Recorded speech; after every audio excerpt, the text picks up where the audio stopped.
네, 다음은 세 번째로 증권 분쟁 유형과 조정 사례에 대해서 말씀드리겠습니다.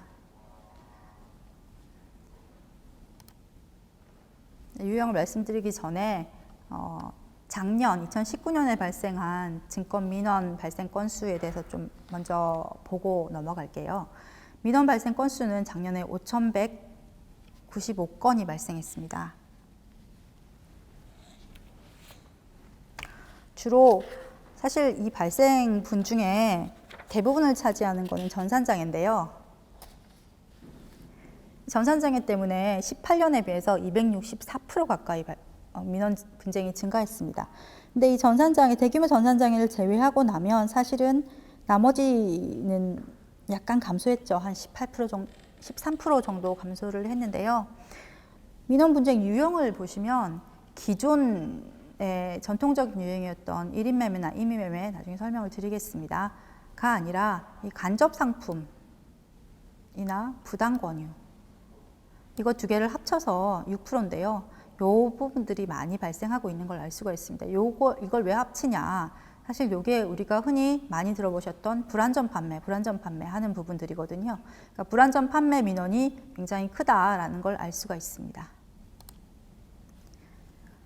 자, 그러면 손실과 손해의 차이는 뭘까요? 이건 너무 기본적인 건데요.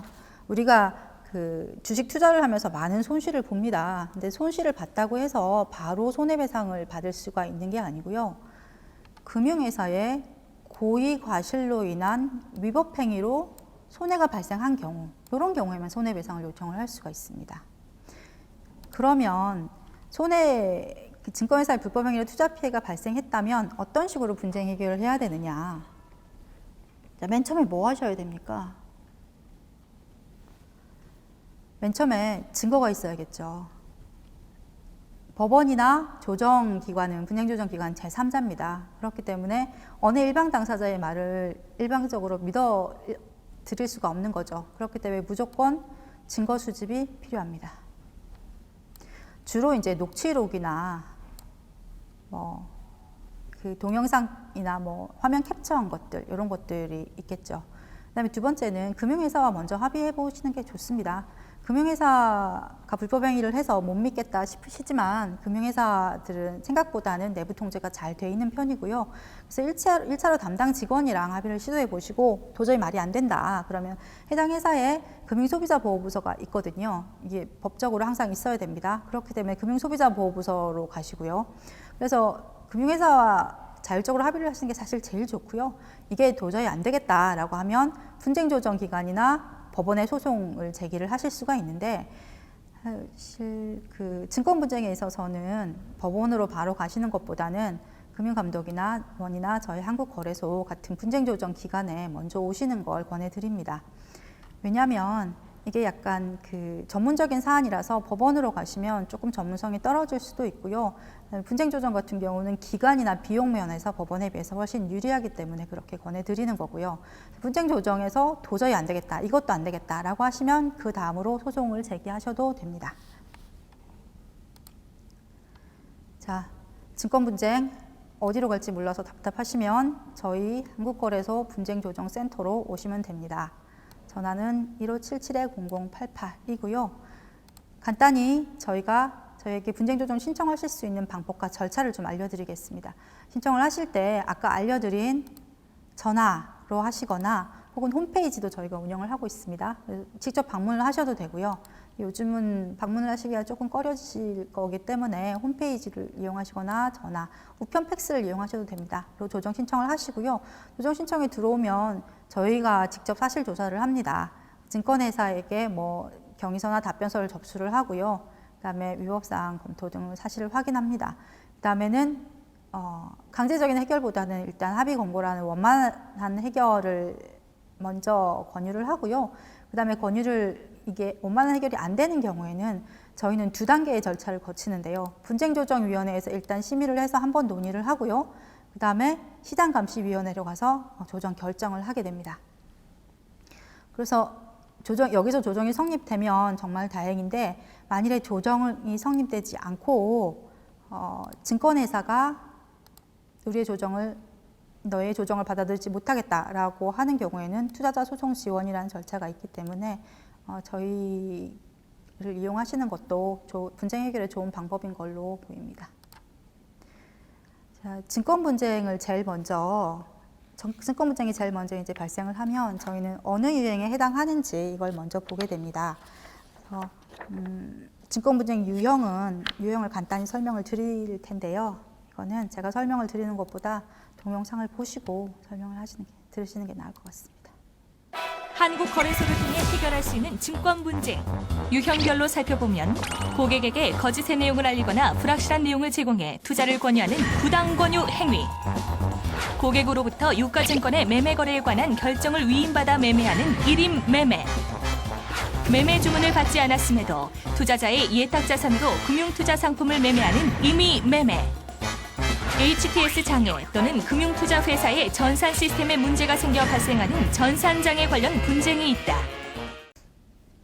자, 다음 세부 유형에 대해서 좀 살펴보도록 하겠습니다.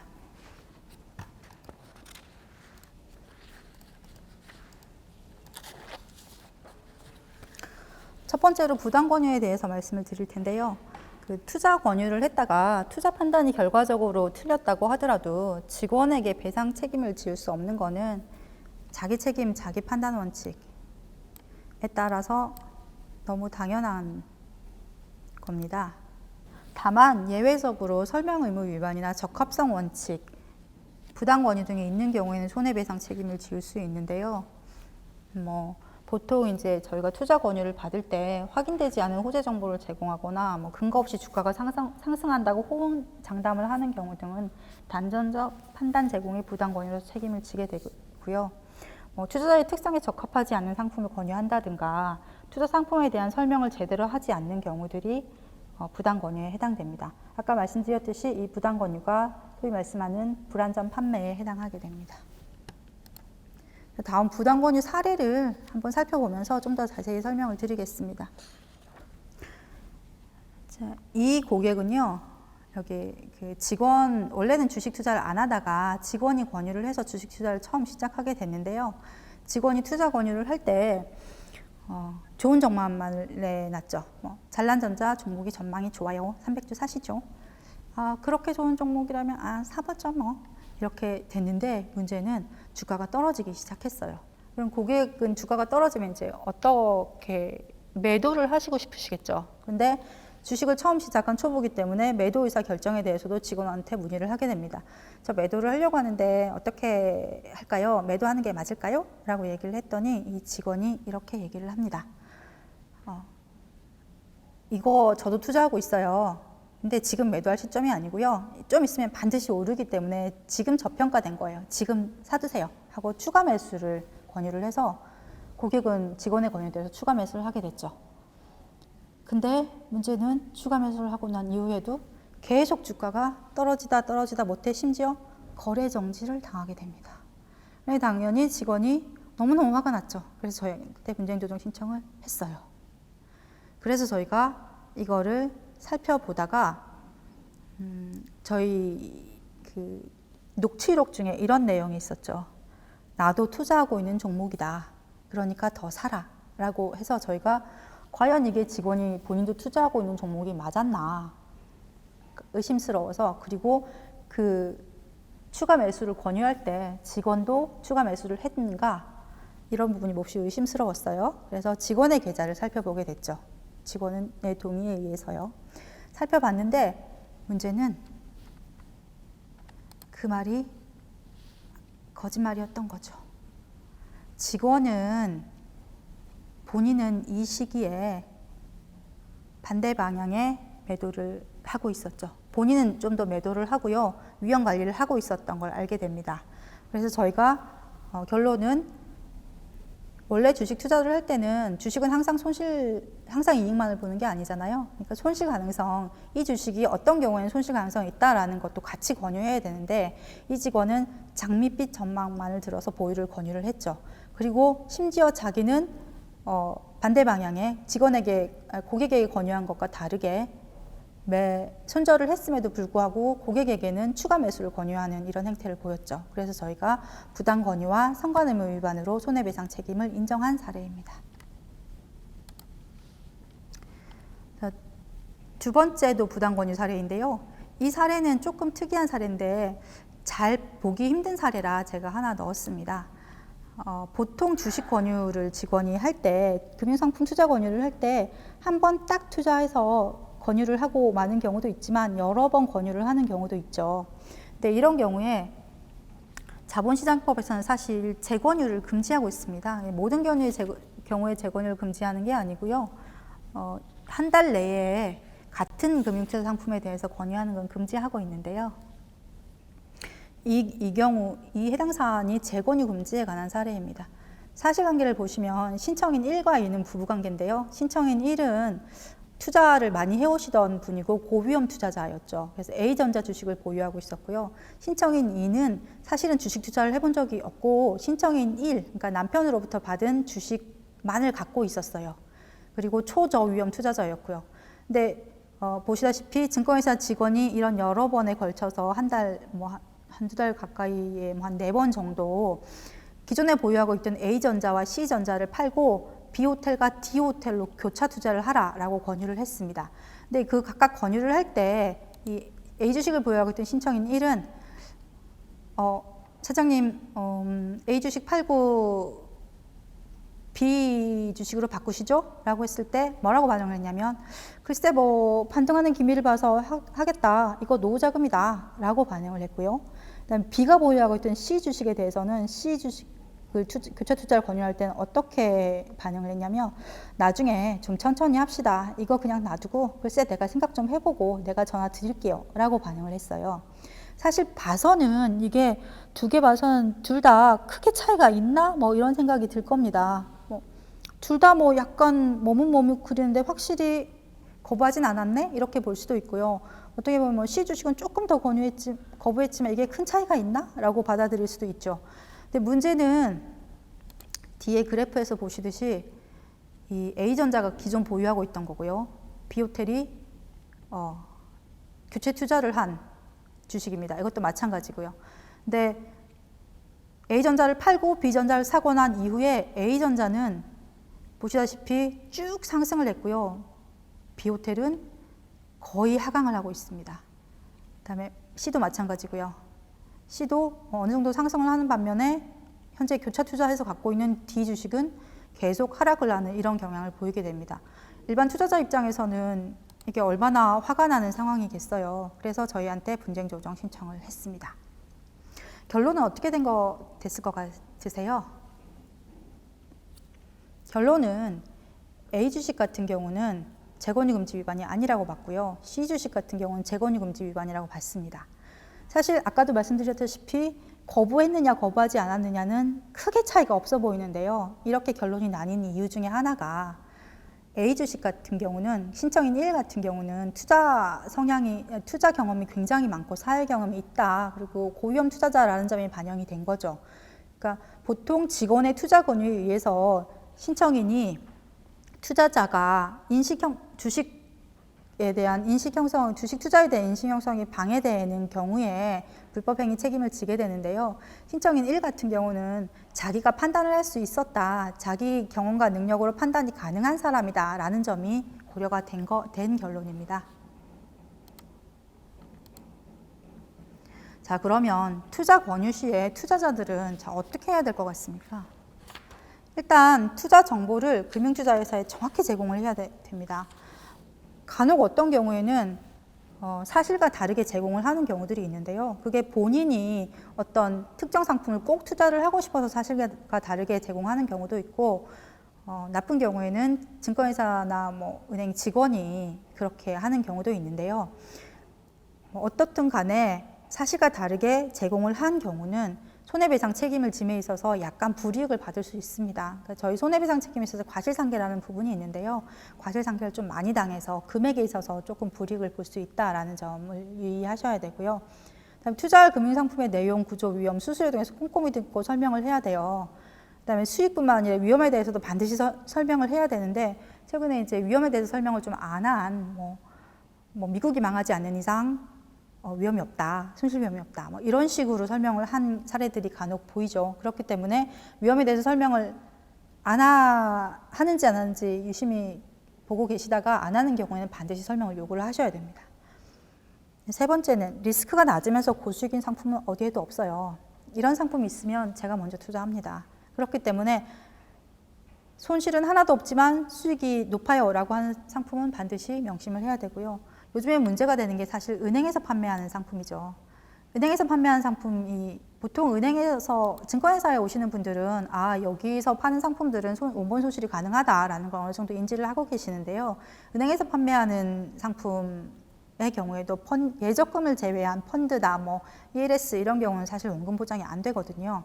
근데 내가 원래 기존에 예적금을 들고 있다가 그게 만기가 돼서 다른 상품을 들고 싶을 때 은행에서 투자 권유를 받아서 펀드를 하는 경우들이 많은데요. 이런 경우는 정말 주의를 하셔야 됩니다. 그래서 은행에서 판매되는 상품이라도 예적금을 제외하면 거의 대부분 원금 보장이 안 된다라고 그냥 생각을 하고 계시면 됩니다. 그다음에 유형을 이어서 설명을 드리겠습니다. 자, 1인 매매나 임의 매매라는 부분이 있는데요. 이것도 역시 동영상을 보면서 설명을 드리도록 하겠습니다. 임의 매매란 증권회사 임직원이 투자자로부터 매매 주문을 받지 않았음에도 투자자의 예탁 자산으로 금융투자 상품을 매매하는 것을 말합니다. 임의 매매는 민사상 손해배상 책임은 물론 5년 이하의 징역 또는 2억 원 이하의 벌금의 형사제재도 부과될 수 있는 위법성이 큰 행위로 관련 법령에서는 임의 매매를 엄격히 금지하고 있습니다. 그런데 직원이 사장 주문 위탁 없이 매매를 하면 다 임의 매매가 성립하나요? 임의 매매는 개별 주문에 대한 주문 수탁 유무보단 매매에 있어 투자자의 위임이 존재했는지 존재하지 않았는지 여부로 판단합니다. 즉, 고객의 매매 주문 없이 직원이 자의적으로 매매하는 경우 원칙적으로 임의 매매가 성립되지만 개별 매매에 대한 주문 수탁이 없었다고 해서 항상 임의 매매가 성립되는 것은 아닙니다. 예를 들어 시장 상황에 신속하게 대응하기 위해 직원이 개별 거래마다 투자자와 일일이 상담하고 매매하기 어렵다는 이유로 먼저 매매를 한 후에 나중에 보고하는 방식으로 거래하기로 투자자와 합의했다면 개별 매매에 대한 주문 위탁이 없었다 할지라도 투자자의 위임 의사가 있으므로 임의 매매가 인정되지 않죠. 반면 투자자가 직원에게 포괄 일임을 맡겼다고 해도 별도의 권한을 위임받지 않고 고객 모르게 신용 거래를 했다면 이러한 신용 매매는 일임의 범위를 벗어난 임의 매매로 인정받을 수 있답니다. 그럼 임의 매매가 성립되면 고객은 손해를 모두 배상받을 수 있나요? 직원의 임의 매매가 설사 인정되더라도 앞 사례처럼 고객이 사후적으로 이를 추인한 것으로 볼만한 사정이 있다면 임의 매매로 인한 손해를 배상받지 못할 수도 있습니다. 판례에서 인정한 추인의 사례로는 고객이 임의 매매 사실을 알고도 아무런 이의 제기 없이 이를 방치했다거나 위의 사례처럼 직원의 설득을 수용하여 주가 상승을 기다린 경우, 임의 매도로 계좌에 입금된 매도 대금을 인출한 경우, 신용으로 임의 매수한 경우 그에 따른 미수금을 이의 없이 변제한 경우, 고객이 임의 매매 사실을 알면서 계속해서 임의 매수된 주식이 예탁된 계좌를 이용하여 주식을 매매한 경우 등이 있습니다. 다음은 1인 매매에 대해서 설명을 드리겠습니다. 그럼 포괄 일임의 경우 손해가 발생한다면 어떻게 되나요? 직원이 계좌 지배권을 가지는 포괄 일임의 경우라도 이익이 나든 손실이 나든 투자 결과는 기본적으로 일임을 맡긴 투자자에게 귀속됩니다.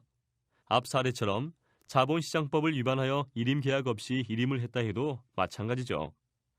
다만 증권회사 직원이 과당 매매 등 투자자에 대한 선관 의무 또는 충실 의무를 위반했거나 이해상충 행위로 투자자에게 손해를 입힌 경우엔 불법 행위로 손해배상 책임이 발생합니다. 그럼 과당 매매는 어떻게 판단하나요? 주식 매매의 빈번한 정도를 나타내는 매매 회전율, 매입 주식의 평균 보유 기간, 전체 매매에서 단기 매매 비중, 수수료 금액의 과다 여부 등 여러 지표를 보아 전문가의 합리적인 선택이라고 볼 수 없을 만큼 과도한 거래로 했다고 보여지면 과당 매매로 손해배상 책임을 지게 된답니다. 다음은 간단히 임의매매나 1인 매매 사례를 말씀을 드리겠는데요. 이 사례는 사실 앞에서 설명을 드렸던 사례인데요. 임의매매나 1인 매매를 판단하는 기준은 고객의 위임이 있었는가 이거든요.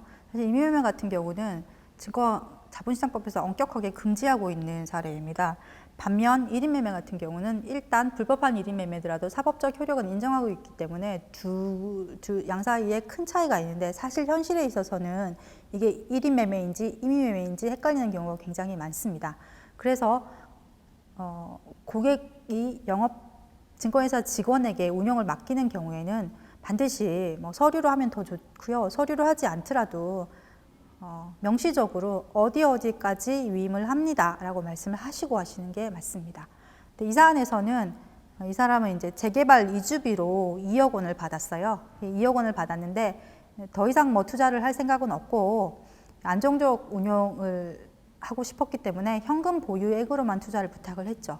근데 직원은 현금 보유뿐만 아니라 미수도 쓰고 신용도 쓰고 그렇게 해서 거래를 했는데요. 근데 거래를 했을 때 사실 아까 미수나 신용을 레버리지를 일으켜서 더 큰 수익을 얻을 수 있다라고 했는데 문제는 투자금 대부분이 손실을 봐버린 경우죠. 그래서 이런 경우에 고객은 나는 현금 거래까지만 인정을 하겠고 미수나 신용을 이용해서 한 거래는 손실에 대해서 내가 책임을 못 지겠다라고 주장을 했습니다. 아까도 보셨다시피 이분은 현금 거래만 일임한 부분이 인정이 돼서 그 위임 취지를 벗어난 나머지 부분은 임의매매에 해당한다라고 봐서 사실 임의매매는 무효거든요. 그러니까 손해배상 책임을 받게 됩니다. 임의매매 불법 행위로 인해서. 다음은 1인 매매인데요. 1인 매매는 말씀드렸다시피 1임 자체만으로 손해배상 책임을 발생시키지는 않습니다. 근데 요즘 사실 발생하기 조금 어려운 사례이긴 한데 예전에 수수료 수입이 증권회사에게 좀 클 때 그때 직원들이 계속 회전을 시키면 수수료가 발생하기 때문에 수수료 수입을 얻기 위해서 과다하게 회전을 했던 경우들이 있었어요. 지금 이제 증권회사 1인 매매가 혹시 의심이 되시면 이런 경우는 저희가 회전율이나 그다음에 그 수수료가 손해에서 차지하는 비중이나 혹은 단기 매매가 얼마나 해당되는지 등을 계산을 해야 되기 때문에 이런 경우는 그냥 고민하시지 마시고 분쟁조정센터로 바로 오시면 과당 여부를 확인해 드릴 수 있으니까 저희한테 맡기시면 됩니다. 어쨌든 1인 매매 같은 경우는 과당인 경우에만 손해배상 책임을 진다는 걸 명심하고 계시면 되겠습니다. 다음 요즘에 너무너무 많이 발생하는 게 전산장애인데요. 이게 이제 그 HTS나 MTS 사용이 점점 많아지고 있죠. HTS나 MTS 사용 같은 경우는 수수료율도 좀 낮고 해서 많이 사용을 하시고 계시는데요. 일단은 증권회사의 장애가 아니라 투자자의 조작 오류라든가 이런 것들은 전적으로 투자자가 책임지셔야 되기 때문에 일단 HTS나 MTS를 사용하시기 전에는 반드시 사용 방법을 숙지하시고 사용을 하시는 게 맞습니다. 전산장애가 주로 나타나는 게 주문 처리 불능이나 지연, 그다음에 손익계산 오류 등으로 주로 발생하게 되는데요. 이 경우에 전산장애가 누구의 잘못인가를 가려야 되겠죠.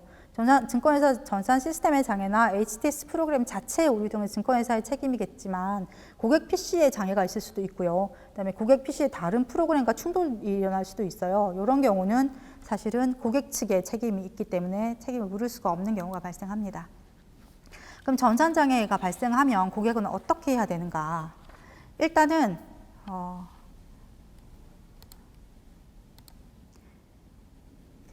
입증 자료를 입증 자료를 먼저 확보를 하셔야 됩니다. 이게 보통 입증 자료가 화면 캡처거든요. 증권의 전산장애에서는. 그러니까 화면 같은 경우는 반드시 캡처를 해두시는 게 유리합니다. 녹화를 해두시면 더 좋고요. 그 다음에는 금융회사 지점이나 홈페이지 등에 반드시 본인의 매매 의사를 구체적으로 알려주셔야 돼요. 보통 이런 게 이제 대량 전산장애가 발생하는 경우에는 콜센터 전화번호나 이런 전화나 서버가 마비될 수가 있기 때문에 혹시 담당 직원의 개인 전화번호를 알고 있으면 카톡이라든지 이런 걸로 내가 구체적으로 알려주셔야 된다고 말씀을 드렸죠. 그러니까 내가 어느 종목을 얼마에 몇 주 주문하려고 했는데 안 됐다라고 구체적으로 알려주셔야 됩니다. 그 다음에 전산장의 상황을 지속적으로 체크를 하셔야 되고요.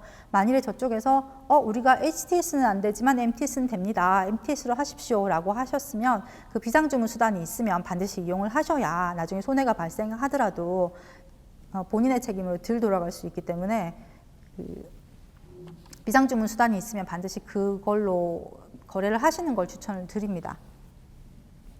그 다음에 전산장의 상황을 지속적으로 체크를 하셔야 되고요. 만일에 본인에게 유리한 상황이 발생이 되면 매매를 하시는 게 좋습니다. 왜냐하면 손해배상을 100% 받으실 수 있는 것도 아니고 손해배상 여부가 불확실한 경우도 있기 때문에 일단은 손해를 안 보시는 게 가장 중요하거든요. 자, 다음 마지막으로 투자자 유의사항을 알려드리겠습니다. 일단 직원들이 대부분 선량합니다. 그렇지만 간혹 가다가 혹은 악의로 혹은 본의 아니게 손해를 발생시키게 되는 경우가 있기 때문에 직원을 너무 믿지 말고요. 이 부분은 계속 강조하고 있는데 고수익은 고위험입니다. 고수익 저위험은 없어요. 그렇기 때문에 고수익 상품인데 안전하다 이거는 무조건 의심을 해보셔야 되고요. 그다음에 손해배상을 받으시려면 증거가 있어야 되는데 그 가장 큰 증거가 녹취거든요. 그렇기 때문에 핸드폰으로 통화하시지 마시고요. 웬만하면 지점전화는 다 녹음이 되거든요. 지점전화를 하셔야 되고요. 그다음에 손실보전 약속을 하시는 경우가 간혹 있습니다. 이거 다 알고 계시죠? 이거 법적으로 무효이기 때문에 손실보전 약속을 해서 설마 돈을 받았더라도 이건 돌려주셔야 되는 돈입니다. 서명을 신중하게 해야 되고요. 보통 그 상품을 가입할 때 형광펜으로 쭉쭉쭉 거서 사인하세요 하는 경우가 있는데요. 이거 사인을 하면 사실 내가 다 설명 듣고 다 알았다는 증거로 이런 받아들여지기 때문에 이런 부분은 신중을 하셔야 됩니다. 요즘에는 이런 말을 하는 경우가 잘 없는데요. 저도 투자해요. 저만 아는 정보인데 절대 안 망해요. 돈 늦으면 가입 못해요. 이런 것들 믿으시면 안 됩니다. 주식에서 절대 안 망하는 게 어디 있습니까? 자, 다음 이거 잘 아시겠지만 높아심에 한 번 더 강조를 하겠습니다. 민사상 손해배상과 형사처벌은 다릅니다. 그죠? 그렇기 때문에 민사상으로 손해배상을 받았다고 하더라도 형사상 처벌은 가능하다라는 점을 알고 계시면 될 거고요. 손해배상 청구권의 소멸시효 문제가 좀 굉장히 중요합니다. 손해배상 청구권의 소멸시효는요, 원래 그 불법행위를 안 날로부터 3년, 불법행위가 안 날로부터 3년, 불법행위가 있은 날로부터 10년이 소멸시효인데요. 그래서 결국 내가 고객 불법행위가 있었다는 사실로 3년이 지나면 손해배상 청구를 할 수가 없습니다. 다행히 이제 최근 판례에서 안날을 고객이 알기가, 일반 투자자인 고객이 알기가 좀 힘들다라고 봐서 시세조정 사안에 있어서는 이의 제기를 했거나 이런 게 아니라 형사나 민사 1심 판결시를 안날로 보자라는 판결이 있긴 하지만 이게 모든 경우에 해당하는 경우는 아니기 때문에 만일 알았다라고 생각이 되면 반드시 먼저 3년 안에 분쟁조정이나 소송을 제기를 하셔야 됩니다. 이거는 이제 최근에 금융소비자를 보호하기 위해서 일정 정도 금융 판매업자의 영업 행위에 대해서는 금융소비자보호법에서 조금 더 가중된 처벌과 가중된 보호를 하고 있는데요. 여기에 대해서 이제 형벌이라든지 과징금이라든지 이걸 대체적으로 이제 제가 적어놓은 부분인데 읽어보시고 참고를 하시면 될 것 같습니다. 자, 이상 분쟁조정 예방 요령에 대해서 설명을 드렸고요. 혹시 이해가 안 되시거나 더 추가 질문이 있으시면 한국거래소 분쟁조정센터로 문의를 하시면 되겠습니다. 들어주셔서 감사합니다.